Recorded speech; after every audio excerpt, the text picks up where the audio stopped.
నమస్కారం ఘంటారావానికి స్వాగతం. ముందుగా ప్రధానాంశాలు. గుజరాత్లో global renewable energy investors meet 3 రోజుల పాటు జరగనున్న సదస్సు పాల్గొన్న సీఎం చంద్రబాబు.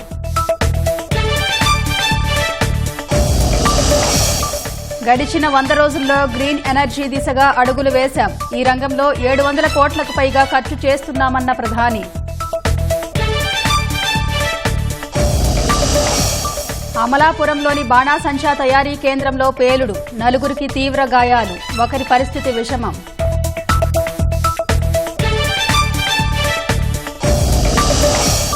ప్రకాశం బ్యారేజీ వద్ద 7వ రోజు బోట్ల తొలగింపు ప్రక్రియ. 2 భారీ పడవలను ఇనుప గడ్డర్లతో అనుసంధానించిన ఇంజనీర్లు. ట్రంప్నకు సమీపంలో కాల్పులు జరిపిన వ్యక్తి ర్యాన్ రౌత్ గా గుర్తింపు. దొండగుడికి మిలిటరీ బ్యాక్గ్రౌండ్ లేదన్న న్యూయార్క్ టైమ్స్.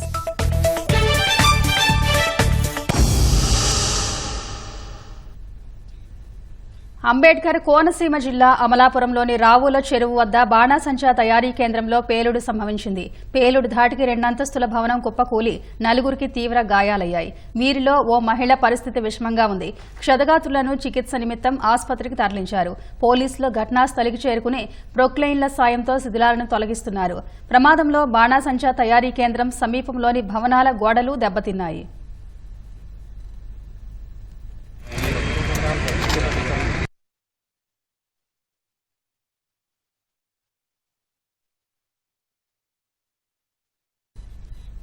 ఇక దీనిపై మరింత సమాచారం మా ప్రతినిధి సాయికృష్ణని అడిగి తెలుసుకుందాం. సాయికృష్ణ, చెప్పండి, పేలుడు ఎలా సంభవించింది? నరీషా, డాక్టర్ బిఆర్ అంబేద్కర్ కోనసీమ జిల్లా కేంద్రం అమలాపురంలో ఈ ఉదయం ఈ ఘటన జరిగింది. ఇంట్లోనే ఒక 2 అంతస్తుల ఇంట్లో దీపావళికి సంబంధించిన బాణాసంచా పటాసు తయారు చేస్తున్నారు. ఒక్కసారిగా ఈ దీంట్లో ప్రమాదం సంభవించింది. భారీ పేలుడితో మొత్తం తీవ్రంగా పేలుడు సంభవించడంతో 2 అంతస్తుల భవనం కూడా నామరూపాలు లేకుండా ధ్వంసమైంది. మొత్తం ఈ ఘటనలో తయారు చేస్తున్న 5గురితో పాటు ఇంట్లో అడ్డుకుంటున్న మరో 2కి మొత్తం 7గురికి తీవ్ర గాయాలయ్యాయి. వీరిలో మహిళ పరిస్థితి విషమంగా ఉంది. వీరందరినీ కూడా అమలాపురంలోని ఏరియా ప్రభుత్వ ఆసుపత్రికి తరలించారు. గాయపడ్డవారు గువ్వల నాగేశ్వరరావు, సతీమణి నాగలక్ష్మమ్మ, అలాగే రాజు, రామారావు, ప్రసాద్, వెంకట్, మోహన ప్రియగా గుర్తించారు. ఇంట్లో అడ్డుకుంటున్న తల్లి, కొడుకు కూడా తీవ్రంగా గాయపడ్డారు. ఈ భారీ పేలుడుతో స్థానిక ప్రజలంతా కూడా తీవ్ర భయాందోళన చెందినారు. చుట్టుపక్కల ఇళ్లు కూడా ఏటలు వారాయి. గతంలోనూ ఉమ్మడి తూర్పుగోదావరి జిల్లాలో దీపావళి సందర్భంగా అనేక ప్రాంతాల్లో ఇట్లా బాణాసంచా తయారీ కేంద్రాలు ఇళ్లలోనే తయారు చేయడం, పేలుళ్లు జరగటం, చాలా మంది చనిపోయారు. పోలీసులు అప్పటికప్పుడు చర్యలైతే చేపడుతున్నారు. మళ్లీ దీపావళి వస్తున్న సందర్భంలో ఇట్లా ఇళ్ల మధ్యన జనావాసాల మధ్య ఇలా బాణాసంచా తయారు చేయటం, బాంబులు తయారు చేయటం వల్ల చాలా ప్రమాదాలు జరుగుతున్నాయి.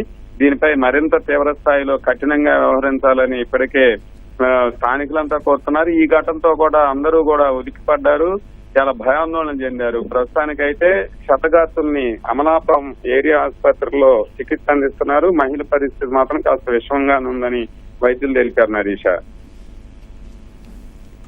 ధన్యవాదాలు సాయికృష్ణ.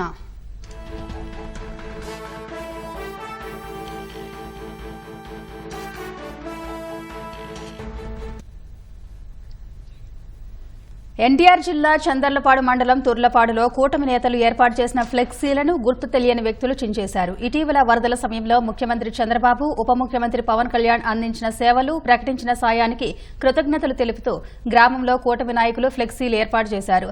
వీటిని ఆదివారం రాత్రి గుర్తు తెలియని వ్యక్తులు చించేశారు. ఆకతాయిల చర్యపై కూటమి నాయకులు పోలీసులకు ఫిర్యాదు చేశారు.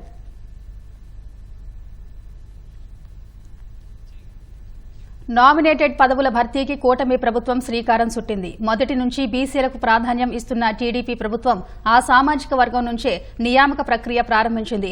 ఆంధ్రప్రదేశ్ కాలుష్య నియంత్రణ మండలి చైర్మన్ గా విశ్రాంత ఐఏఎస్ అధికారి పి కృష్ణయ్యను నియమించింది.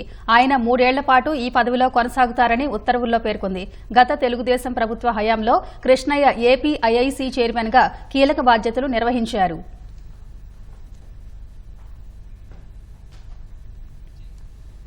కోనసీమ జిల్లా ముమ్మిడివరంలో మత సామరస్యానికి ప్రతీకగా కొత్తలంక వలీబాబా దర్గా వద్ద ఉరుసు ఉత్సవాలు ఘనంగా ప్రారంభమయ్యాయి. గంధం పూజ కార్యక్రమంలో పాల్గొనేందుకు హిందూ, ముస్లిం భక్తులు భారీగా తరలివచ్చారు. ఇతర రాష్ట్రాల నుంచి భక్తులు అధిక సంఖ్యలో పాల్గొని మొక్కులు తీర్చుకున్నారు. ఎమ్మెల్యే దాట్ల బుచ్చిబాబు కూటమి నాయకులతో కలిసి వచ్చి బాబా సమాధిని దర్శించుకున్నారు. దర్గా కమిటీ ఆధ్వర్యంలో నిర్వాహకులు భక్తులకు భోజన ఏర్పాట్లు చేశారు. వేడుకల్లో అవాంఛనీయ ఘటనలు జరగకుండా పోలీసులు పటిష్ట బందోబస్తు ఏర్పాటు చేశారు.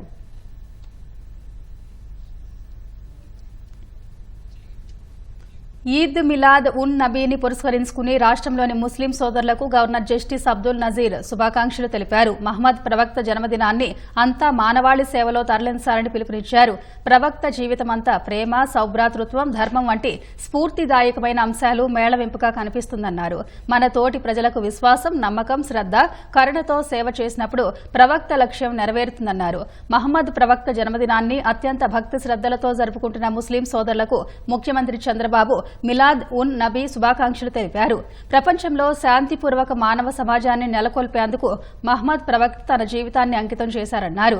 ప్రతి ఒక్కరూ సాటివారి పట్ల ప్రేమ, దయ, సౌభ్రాతృత్వ భావనతో ఉన్నప్పుడే ప్రవక్త కోరుకున్న శాంతియుత సమాజం నెలకొంటుందన్నారు. ప్రతి ఒక్కరూ ఆ దిశగా కృషి చేయాలని చంద్రబాబు పిలుపునిచ్చారు. మిలాద్ ఉన్ నబీ సందర్భంగా ముస్లింలకు, సోదరులకు మంత్రి లోకేష్ శుభాకాంక్షలు తెలిపారు. శాంతి, సోదరభావం, కరుణ, ధర్మబద్ద జీవనాన్ని ప్రవక్త బోధించారన్నారు. అత్యంత పవిత్రమైన రోజును భక్తి శ్రద్దలతో జరుపుకోవాలని ముస్లిం సోదరులకు సూచించారు. మిలాద్ ఉన్ నబీ వేడుకలను కర్నూలులో ముస్లిం సోదరులు భక్తి శ్రద్దలతో జరుపుకుంటున్నారు. రోజా దర్గా నుంచి ముస్లిం సోదరులు నిర్వహించిన ర్యాలీలో ఎంపీ బస్తిపాటి నాగరాజు పాల్గొన్నారు. ముస్లింలకు మహమ్మద్ ప్రవక్త జన్మదిన శుభాకాంక్షలు తెలిపారు. మహమ్మద్ ప్రవక్త ఆదేశాలను, సూక్తులను ప్రతి ఒక్కరూ పాటించాలని ఆయన కోరారు. ఎన్టీఆర్ జిల్లా తిరువూరులో మిలాద్ ఉన్ నబీ వేడుకలు ముస్లిం సోదరులు ఘనంగా నిర్వహించారు. మహమ్మద్ ప్రవక్త జన్మదినం సందర్భంగా ప్రపంచం శాంతి కోరుతూ భారీ ర్యాలీ చేపట్టారు.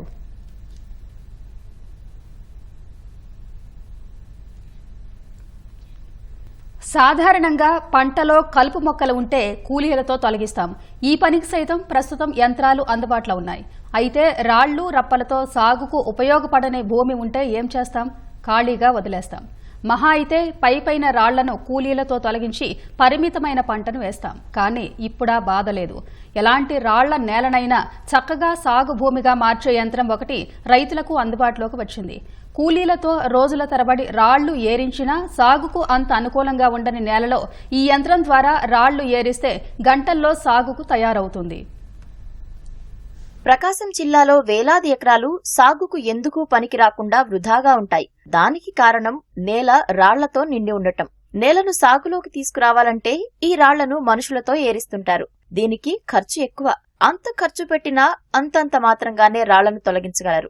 మొక్క వేళ్లు కూడా భూమి లోపలకు చొచ్చుకుని పోకపోవటం వల్ల ఎదుగుదల ఉండదు. అందువల్ల పొలం ఉన్నా రాళ్ల పొలాలు కావడం వల్ల చాలా మంది రైతులు వృధాగా వదిలేస్తారు. దీంతో చిల్ల చెట్లు పెరిగి అడవులను తలపిస్తాయి. పశ్చిమ ప్రకాశంలోని కనిగిరి, గిద్దలూరు, మార్కాపురం, ఎర్రగొండపాలెం ప్రాంతంలో ఇలాంటి రాళ్ల నేలలు అధికంగా కనిపిస్తాయి. ఈ సమస్యను స్వయంగా చూసిన కొమరోలుకు చెందిన రంగస్వామి, అతని సోదరుడు మల్లికార్జునరావులు రాళ్లు ఏరేందుకు ఏదైనా యంత్రం ఉందేమోనని పరిశోధించారు. మధ్యప్రదేశ్లో దీన్ని తయారు చేస్తున్నారని తెలిసి అక్కడకు వెళ్లి స్వయంగా తయారు చేయించుకున్నారు. మేము వచ్చేసి మధ్యప్రదేశ్ నుంచి ఈ యంత్రం తీసుకురావడం జరిగింది. ఇది వచ్చేసి 10,40,000 పడింది. ఇది మాకు కాస్ట్లీ. దాన్ని బట్టి మళ్ళీ 65 పెద్దది ఇంకా ట్రాక్టర్లో పెద్ద ఇంజన్ తీసుకొచ్చాము. ఇప్పుడు రైతు బాగా సాటిస్ఫాక్షన్గా బాగా హ్యాపీగా ఉన్నాడు. రైతు కూడా బాగా ఆనందంగా ఉంది. ఎక్కడికి పోయినా కూడా పని కూడా బాగా చేస్తుంది మంది వరకు. రైతులంతా ఎంతసేపు ఉన్నా కూడా పొలాలలోనే రాళ్ళ మొత్తం ఏరడం జరుగుతూ ఉంది కూర్చొని. అది పొద్దున్న నుంచి సాయంత్రం దాకా అయినా కూడా రాళ్ళని చాలా తీయలేకపోతుండ్రు. జనాలు దృష్టిలో పెట్టుకుని, రైతుని మేము దృష్టిలో పెట్టుకుని నేను ఈ ఆలోచన చేయడం జరిగింది. పొలాల్లో రాళ్ళ తీసే మిషన్ బాగుంది సార్. ప్రతి ఒక్క రైతు ఆకర్షణగా ఎరించుకుంటున్నాడు. ప్రతి ఒక్క దానికి బాగుంది. రైతు పంట పెట్టుకోవడానికైనా, లేకపోతే మళ్ళీ ఏదన్నా పైరు వేసుకోవడానికైనా, ఎద్దులో సేద్యానికి, ట్రాక్టర్ సేద్యానికి ఇబ్బంది లేకుండా రోటావేటర్ వేసుకోవడానికి కానీ ఏ దానికైనా కానీ బాగుంది సార్. అందుకోసం రైతు కూడా బాగా ఆసక్తి చూపిస్తున్నాడు. గంటకు 2,700 చొప్పున చేస్తున్నాం సార్. రాళ్లు ఏరివేసే యంత్రం తమకు ఎంతో ప్రయోజనకరంగా ఉందని రైతులు చెబుతున్నారు. రాళ్లు ఏరించిన తర్వాత భూమిలో ఉన్న రాళ్లన్నీ ఒక 50% బయటికి తీసేస్తే సైద్యాలు చేసుకోవడానికి బాగా అనుకూలంగా ఉంది. 50% అయితే రాళ్ళు ఖచ్చితంగా భూమిలోంచి పోతాయి బయటికి. మనం ఇంకా కావాలి ఇంకా చేసుకోవాలనుకుంటే మళ్ళీ దీన్ని గొర్రు కొట్టి గుంటుకు కొట్టి అన్నీ చేసి మళ్ళీ ఏరించుకోవచ్చు. అది ఎకరానికి వచ్చి 4 నుంచి 5 గంటలు పడుతుంది. ఇప్పుడు ఇది రాళ్ళు ఏరేయటం తర్వాత ఇప్పుడు సేద్యాలు చేసుకోవడానికి అనుకూలంగా ఉండి పంటలు పండించుకోవడానికి అనుకూలంగా తయారైందండి ఈ భూమి.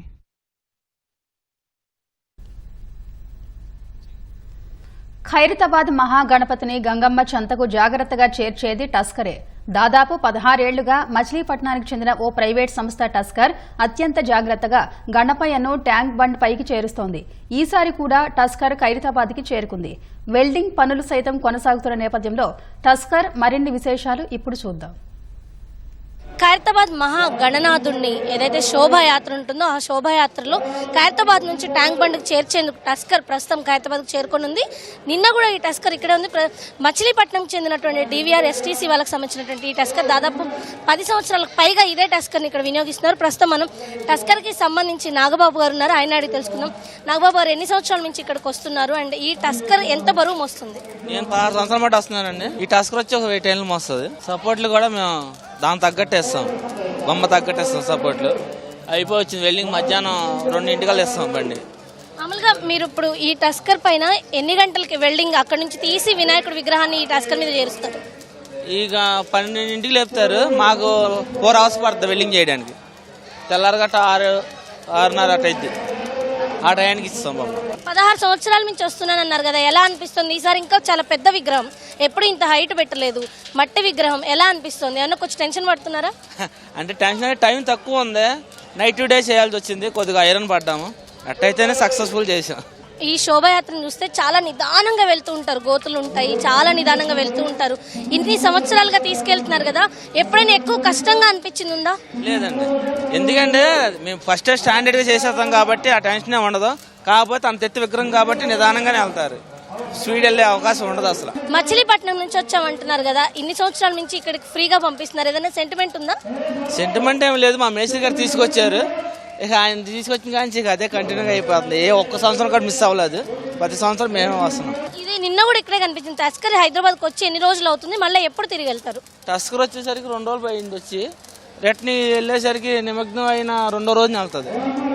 ఎందుకంటే ఇవన్నీ సపోర్ట్లు మళ్ళీ తీయాలి, అన్ని డిస్మాంటింగ్ చేసిన తర్వాతే వెళ్తుంది, బయలుదేరింది.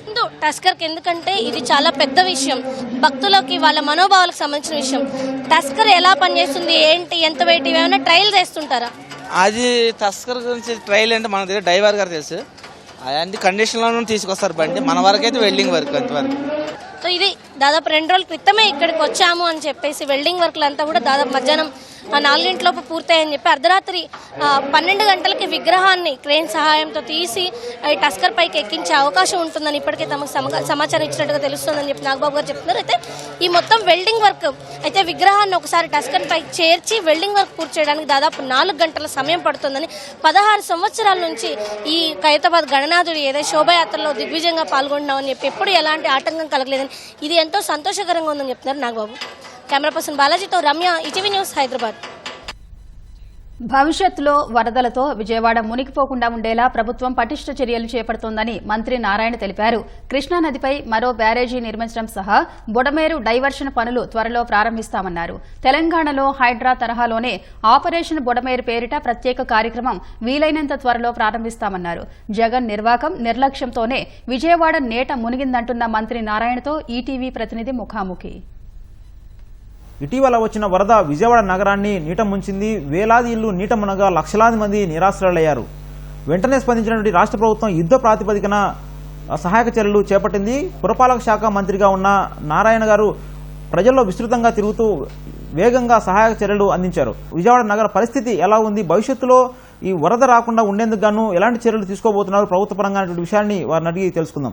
సార్, వరద వచ్చిన వెంటనే మీరు ప్రతిరోజు కూడా ప్రజల్లో ఉంటూ సహాయక చర్యలు అందించారు. సో ప్రజల పరిస్థితి ఎలా ఉండేది, అప్పుడు వారికి అందించిన సహాయంపై వారు ఎలా ఫీల్ అవుతున్నారు? బుడమేరు ఏదైతే ఫ్లడ్ వల్ల విజయవాడ నగరం యాక్చువల్గా మునకైంది. కొన్ని దగ్గర అయితే 10 అడుగులు, కొన్ని దగ్గర 9 అడుగులు, 8 అడుగులు, 7 అడుగులు అట్లా వాటర్ వచ్చి దాదాపు 32 డివిజన్లు, మొత్తం 64 డివిజన్లు, 32 డివిజన్లో టోటల్గా వాటర్ వచ్చేసింది. అయితే వెంటనే ముఖ్యమంత్రి గారు స్పందించి వెంటనే ఆయనే కలెక్టరేట్లో 10 రోజులు కంటిన్యూస్ ఉండి మొత్తం యంత్రాంగాన్ని అటు మినిస్టర్లు కావచ్చు, ఎమ్మెల్యేలు కావచ్చు, అధికారులు కావచ్చు, అందరినీ పిలిచి యాక్చువల్గా ఒక్కొక్కరికి ఒక్కొక్క బాధ్యత ఉపయోగపెట్టి ఆ బాధ్యత మీద ఆయన యాక్చువల్గా పర్సనల్గా ఫాలోఅప్ చేసి 10 రోజుల్లో కంప్లీట్గా చేశారండి. అయితే అక్కడక్కడ కొద్దిగా నీళ్లు ఉంటాయి. నిన్న సాయంకాలం అవి కూడా పూర్తిగా ఎక్కడ నీళ్లు లేవు, ఎక్కడ ఇళ్లలో కానీ లేవు. ఈరోజు ప్రజలైతే చాలా ఆనందంగా ఉన్నారు. ఫస్ట్ 2 రోజులైతే వాళ్ళ అసహనాన్ని ఎక్స్ప్రెస్ చేశారు, బాధను ఎక్స్ప్రెస్ చేశారు. ఎందుకంటే ఫస్ట్ 2 రోజుల్లో వాళ్ళ ఇళ్లలో నుంచి రావడానికి లేదు. మేము బోట్లలో ఫుడ్ పంపిస్తే బోట్లు తిరగబడుతున్నాయి. ఆ వాటర్ ఫోర్స్కి ట్రాక్టర్ పంపిస్తే ట్రాక్టర్ కూడా తిరగబడ్డాయి. అందువల్ల కొంత వాళ్ళకి ఈ యొక్క యంత్రాంగానికి సపోర్ట్ లేకుండా దానివల్ల కొంత సఫర్ అయ్యారు. అయితే 3వ రోజు నుంచి ప్రభుత్వం చేస్తున్న సహాయక చర్యలకు వాళ్ళు యాక్చువల్గా, ఎందుకంటే హెలికాప్టర్ నుంచి ఇళ్ల మీద యాక్చువల్గా ఫుడ్ వేసాం, డ్రోన్ల ద్వారా ఫుడ్ వేసాం, 37 డ్రోన్లు ఉపయోగించాం. ప్రజలు ఎక్కడికి పోయినా ఈ ప్రభుత్వానికి జేజేలు కడుతున్నారు. సార్, ఎన్యుమరేషన్ ప్రక్రియను ప్రభుత్వం స్టార్ట్ చేసింది. సో ప్రస్తుతం ఎన్యుమరేషన్ ప్రక్రియ స్టేటస్ ఏంటి? ఇప్పుడు పూర్తి అయిపోయిందా? పూర్తి అయిపోతే ఎంత మేర నష్టం వచ్చిందనేది పూర్తిగా నివేదిక తయారు చేశారు. ఎన్యుమరేషన్ ప్రక్రియ పూర్తయిందండి. అయితే దాని మీద సీనియర్ డిస్ట్రిక్ట్ ఆఫీసర్స్తో క్రాస్ చెక్ చేస్తున్నారు. ఆ క్రాస్ చెక్ కూడా రేపు ఈవినింగ్ అయిపోతుంది. ఎల్లుండి దాని మీద కరెక్ట్ ఎస్టిమేషన్ అది వస్తుంది. మొత్తం విజయవాడ నగరానికి వరద రావడానికి ప్రధాన కారణం ఏంటి సార్? అంటే యాక్చువల్గా వచ్చిన వర్షం అండి. గత 200 సంవత్సరాలు ఎప్పుడు కూడా ఇంత రెయిన్ ఒక్కసారి రాలేదు. ఒక్కసారి రావటం వల్ల బుడమేరు వాగు పొంగి పొర్లింది. బుడమేరు కెపాసిటీ కూడా 11,500 ఒరిజినల్గా, అయితే 30,000 క్యూసెక్ల వాటర్ ఫ్లో అయింది. అంటే రావాల్సిన దానికంటే 3 అంతలు అయింది. 3 అంతలు రావటం వల్ల ఏంటంటే అవి గండ్లు పడ్డాయి 3 దగ్గర. ఆ గండ్లు పడిన వాటర్ అది డైరెక్ట్గా ఈ యొక్క ఎక్కువ సిటీ ఏ పక్క ఉందో ఆ పక్క గండ్లు పడ్డాయి. సో వాటర్ అంతా సిటీలోకి ఒక్కసారి వచ్చేసింది. నేను యాక్చువల్గా 1వ తేదీ మార్నింగ్ అజిత్ నగర్ యొక్క బ్రిడ్జి దిగంగానే అక్కడ మార్నింగ్ 8 o'clock నేనే నడిచానండి నీళ్ళలో. నేను బోండావమ్మ వాళ్ళందరూ నడిస్తే ఎమ్మెల్యేలు 1 అడుగు లోతు వచ్చింది. మళ్ళీ అదంతా తిరిగి అదే ప్లేస్కి 9 o'clock వస్తే 3 అడుగులు వచ్చింది. అంటే కేవలం 1 గంటలో 2 అడుగులు పెరిగింది. అంత వచ్చిన వాటర్ మళ్ళీ బ్యాక్ పోవాలంటే సమయం పెట్టింది. ఎందుకంటే మనకున్న డ్రైన్స్, కెనాల్స్ చిన్నవి. అందువల్ల ఏంటంటే ప్రజలు 10 రోజులు బాగా ఇబ్బంది పడ్డారు. కొన్ని డివిజన్లు అయితే నిన్నటి వరకు ఇబ్బంది పడ్డారు. ఏదేమైనప్పటికీ ప్రభుత్వం చేసిన చర్యలకి వాళ్ళందరూ చాలా చాలా చాలా సంతృప్తి ఉన్నారు. భవిష్యత్తులో ఈ విజయవాడ నగరం బుడమేరు వల్ల ముంపునకు గురి కాకుండా ఉండేందుకు ఎలాంటి చర్యలు తీసుకోబోతున్నారు? మీ కార్యాచరణ ఏంటి? అందుకే ముఖ్యమంత్రి గారు ఆపరేషన్ బుడమేరుని అనౌన్స్ చేశారండి. ఆ యొక్క ఏదైతే బుడమేరు ఉందో దానివల్ల జరిగిన నష్టాన్ని అవన్నీ చూసిన తర్వాత దాన్ని రివిట్మెంట్ వాళ్ళు చేయాలా, ఏం చేయాలని దాంతో ఇరిగేషన్ డిపార్ట్మెంట్కి ఆదేశించారు. వాళ్ళు దాని మీద స్టడీ చేస్తున్నారు. స్టడీ చేసి రిపోర్ట్ సీఎంకి ఇచ్చిన తర్వాత దాని మీద యాక్షన్ తీసుకొని ముందుకు పోవడం జరుగుతుంది. బుడమేరు చూస్తే కనుక గతంలో చాలా వెడల్పుగా ఉండేది. తర్వాత ఈ ఆక్రమణలు పెరిగిపోయి కుంచుకుపోయిన పరిస్థితి ఉంది. సో ప్రస్తుతం అక్కడ భారీ భవంతులు కూడా నిర్మించిన పరిస్థితి. సో వాటన్నిటి తొలగించే విషయంలో ఎలా ముందుకెళ్తారు? ఖచ్చితంగానండి. సీఎం గారు కూడా చాలా క్లారిటీ ఇచ్చారు. ఎందుకంటే ఈరోజు 7 లక్షల మంది సఫర్ అయ్యారు. కొద్దిమంది ఆక్యుపై చేసుకున్నది. ఆక్యుపై చేసుకున్నవాడు కొద్దిమంది అయితే సఫరర్స్ 7 లక్షల మంది. అందుకని వాళ్ళు ఎటువంటి వాళ్ళైనా, ఎంత పెద్ద వాళ్ళైనా, ఏ పార్టీ వాళ్ళైనా అది నిక్కచ్చిగా, అంటే ఒరిజినల్గా బుడమేరు రివర్ ఎంత వెడల్పు ఉందో ఇవన్నీ ఏంటంటే ఇయర్స్ టుగెదరు వాటర్ ఫ్లడ్స్ వచ్చినప్పుడు పోయేవి. సో ఎంత వెడల్పు ఉందో అంత వెడల్పు ఉండేటట్టుగా దాని బుడమేరుని చేయాలని యాక్చువల్గా ముఖ్యమంత్రికి ఆదేశించారు. అయితే ఎవరికి కూడా ఇబ్బంది లేకుండా పేదలు, నిరుపేదలు ఉంటే వాళ్ళకి ఆల్టర్నేట్ చూపించి దాని యొక్క బుడమేరు రివర్ని వైడెన్ చేయడం జరుగుతుంది. చూస్తే కనుక అంటే చాలా ఇప్పుడు ప్రతిపక్షం నేత అయితే కొన్ని విమర్శలు చేశారు ఈ వచ్చినటువంటి వరద గురించి.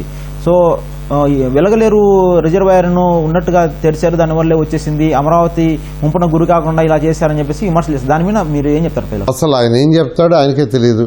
బుడమేరు రిమిట్మెంట్కి తెలుగుదేశం ప్రభుత్వం ఉన్నప్పుడే టెండర్లు పిలిచింది.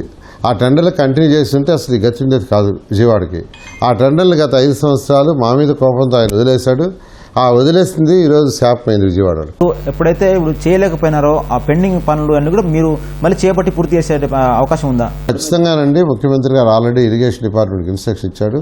మనం ఏమేమి టేకప్ చేసామో ఏమేమి ఆగిపోయినా వాటినన్నిటి ఇమీడియట్గా రిపోర్ట్ ఇవ్వని ఇరిగేషన్ డిపార్ట్మెంట్ వాళ్ళకి రిపోర్ట్ ఇవ్వగానే అవన్నీ టేకప్ చేయడం జరుగుతుంది. సరే, విజయవాడ నగరం చూస్తే కనుక చిన్నపాటి వర్షానికే పూర్తిగా నీట మునుగుతుంది. డ్రైనేజీ వ్యవస్థ అస్తవ్యస్తంగా ఉంది. దీనికి కారణాలు ఏంటి? ఈ డ్రైనేజీ వ్యవస్థను పూర్తిగా ఆధునీకరించింది కానీ రాష్ట్ర ప్రభుత్వ పరంగా ఎలాంటి చర్యలు తీసుకుంటున్నారు? అంటే దానికి యాక్చువల్ 2014-19 అప్పుడండి మేము యాక్చువల్గా దానికి స్ట్రామ్ వాటర్ డ్రైన్స్ అని దానికి కొంత అమౌంట్ శాంక్షన్ చేసాం. అది కేంద్ర ప్రభుత్వం కూడా ఇచ్చింది. ఆ వర్క్ ఎలాంటి వాళ్ళు టేకప్ చేశారు. అది బ్యాలెన్స్ చేయాల్సి ఉంటే గత ప్రభుత్వం దాన్ని పూర్తిగా వదిలేస్తుంది. ఆ వదిలేయటం వల్లనే ఈరోజు ఈ పరిస్థితి. కనీసం ఆ స్ట్రామ్ వర్క్స్ ఏదైతే ఉన్నాయో ఆ డ్రైన్స్ కానీ కంప్లీట్ చేస్తుంటే అట్లీస్ట్ 50% అన్న వరద వచ్చినా 50% రిలీఫ్ ఉండేది. అయితే ఇప్పుడు ఆ వర్క్స్ అన్ని టేకప్ చేయమని ఆల్రెడీ ముఖ్యమంత్రి గారు ఆదేశించారు.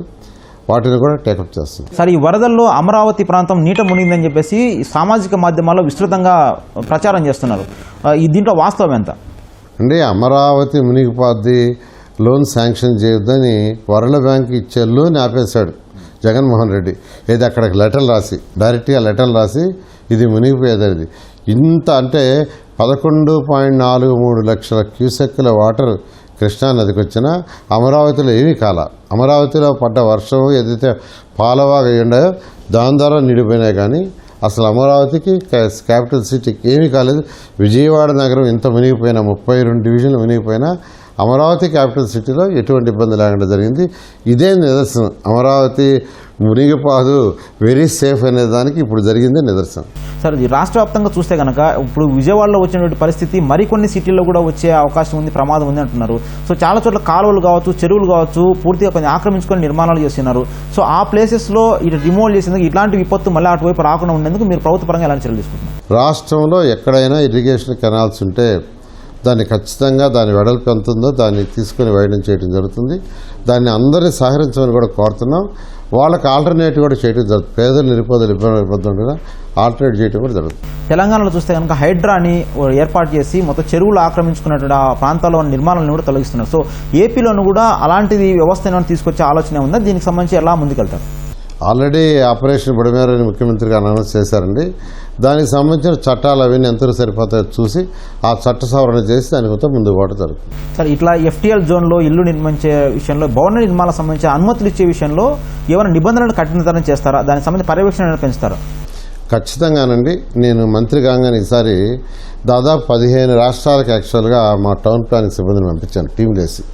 ఆ రాష్ట్రాల్లో రూల్స్ అండ్ రెగ్యులేషన్స్ ఎలా ఉన్నాయి అవన్నీ స్టడీ చేయమని. ఎందుకంటే కొన్ని అన్నెసరీ రూల్స్ పెట్టడం వల్ల వాళ్ళు కొద్దిగా డీవియేషన్ అవుతున్నారు. దాన్ని కొంతమంది యాక్చువల్గా ఏంటంటే రకరకాలుగా నేను చేయిస్తానని చెప్పి అడ్డదారులు చేస్తున్నారు. అందుకని అన్ని రాష్ట్రాల్లో స్టడీ చేసి రూల్స్ అండ్ రెగ్యులేషన్స్ లిబరలైజ్ చేస్తారు. ఆపరేషన్ బుడమేరు అనేది ఎప్పుడు ప్రారంభిస్తారు? ఎప్పటిలోగా దాన్ని పూర్తి అయ్యే అవకాశం ఉంది? దీనికి సంబంధించి ఎట్లా ముందుకెళ్తారు? వీలైనంత తొందరలో ఖచ్చితంగా దీన్ని స్టార్ట్ చేయడం జరుగుతుంది. విజయవాడ నగరానికి భవిష్యత్తులో వరదలు రాకుండా ఉండేందుకు ఎలాంటి ప్రణాళికను అమలు చేయబోతున్నారు? ఇది ఎప్పటిలోగా పూర్తవుతుంది? ఖచ్చితంగా అండి, ప్రభుత్వం అన్ని రకాల చర్యలు తీసుకుంటుంది. అందుకనే కృష్ణా రివర్ మీద ఇంకో బ్యారేజ్ కట్టాలని కూడా ముఖ్యమంత్రి గారు ప్రపోజల్ పెట్టారు. ఇంకో బ్యారేజ్ కట్టడం వల్ల ఇక్కడ కూడా ఇన్ఫ్లోని కట్టడి చేయొచ్చని. అదేవిధంగా ఈ బుడమేరు రివర్ అదే కాకుండా 39, 40, 41, 42, 43, 45 ఈ డివిజన్లో పడిన వాటర్ పోవటానికి రైల్వే ట్రాక్లో ఒకే వెంట ఉంది. అది కూడా 20 అడుగులు ఉంది. అంటే 8 డివిజన్లో వర్షం పడితే లేదా ఇలాగ ఫ్లడ్ వస్తే ఆ నీళ్లు పోవాలంటే కేవలం 20 అడుగుల ఒక వెంట రైల్వే ట్రాక్ కింద. అందువల్ల ఈసారి ఏమైందంటే అంత వాటర్ ఫ్లడ్ వాటర్ దాని గుండా పోలేక ఆ నీళ్లు 10 రోజులు ఉన్నాయి. దాని మీద పూర్తిగా నా లెవెల్లో ఇంజనీర్లతో స్టడీ చేసాము. దాన్ని ముఖ్యమంత్రి గారు చెప్పడం జరిగింది. రైల్వే వాళ్ళు కాంటాక్ట్ చేసి వాళ్ళతో స్టడీ చేసి అక్కడ వెంట్స్ ఒక 5-6 వెంట్స్ కానీ పెడితే ఫ్యూచర్ రిలేటెడ్ ప్రాబ్లం వచ్చినా వాటర్ ఫ్లో అయ్యి ఇబ్బంది లేకుండా ఉంటుంది. ఆపరేషన్ బుడమేరును వీలైనంత త్వరగా పూర్తి చేయడం సహా బుడమేరు డైవర్షన్ కెనాల్ను వీలైనంత త్వరలోనే పూర్తి చేయనున్నట్టుగా మంత్రి నారాయణ గారు చెప్తున్నారు. అదేవిధంగా భవిష్యత్తులో విజయవాడ, ఎన్టీఆర్, కృష్ణా జిల్లాలో కూడా ఎక్కడ వరద ముంపు అనేది లేకుండా ఉండేదా సమగ్ర ప్రణాళికను రూపొందించి అమలు చేయనున్నట్టుగా వారు చెబుతున్నారు. రాష్ట్ర వ్యాప్తంగా కూడా ఇలాంటి పరిస్థితి ఉన్న చోట్ల అన్ని చోట్ల తగిన నివారణ చర్యలు తీసుకొని ఎక్కడ ఈ పరిస్థితి రాకుండా తగిన చర్యలు తీసుకుంటామని చెప్పేసి వారు చెబుతున్నారు. కెమెరామెన్ కోటేశ్వరరావుతో కలిసి వెంకటరమణ, ఈటీవీ న్యూస్, విజయవాడ.